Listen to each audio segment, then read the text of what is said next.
দ্বিযৌগের সাহায্যে r equal a 1 minus cos theta কার্ডিয়কের ক্ষেত্রফল নির্ণয় করো। তার পদার্থ সমীকরণ 1 নং সমীকরণ লিখলাম।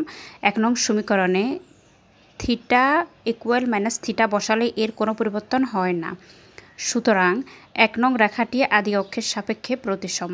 তাহলে r ইকুয়াল যদি 0 হয় তাহলে a 1 মাইনাস কস থিটাও 0 হবে।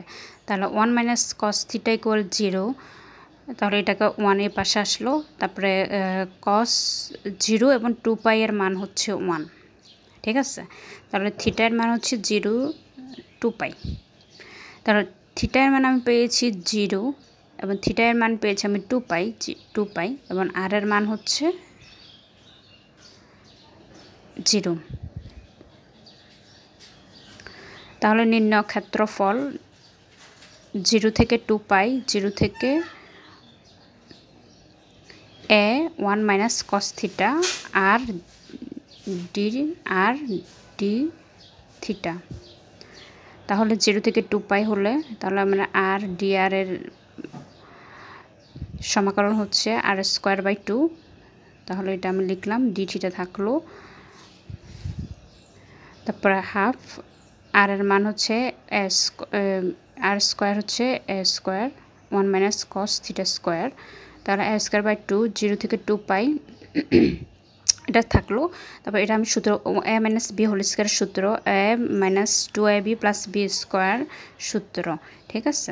তারপর এটা থাকলো এখানে হাফ ইন্টু 2, কারণ আমার 2 কস স্কোয়ার থিটার মান মানে সূত্র বসাবো ওই জন্য।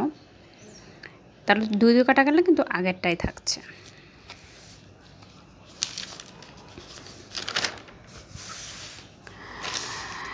তাহলে আমার এ স্কোয়ার 2 0 থেকে 2 পাই। তাহলে আমার 2 কস স্কোয়ার থিটা এর সূত্র কি? এই যে 2 কস স্কোয়ার থিটা এর সূত্র হচ্ছে 1 প্লাস কস 2 থিটা। তাহলে আমি এখানে আবার লসাগু করলাম 2 দিয়ে, লসাগু করার পরে এভাবে করলাম, করার পরে এখানে আমার এবার আমি সমাকলনে যাচ্ছি।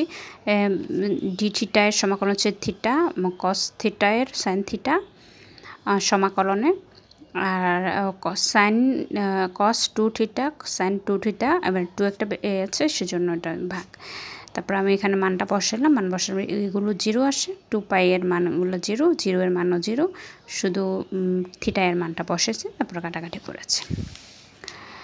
এই ম্যাথটা আমার কাছে অনেক বেশি ইম্পর্ট্যান্ট লেগেছে 18তম স্কুল নিবন্ধনের জন্য। x to the power 2/3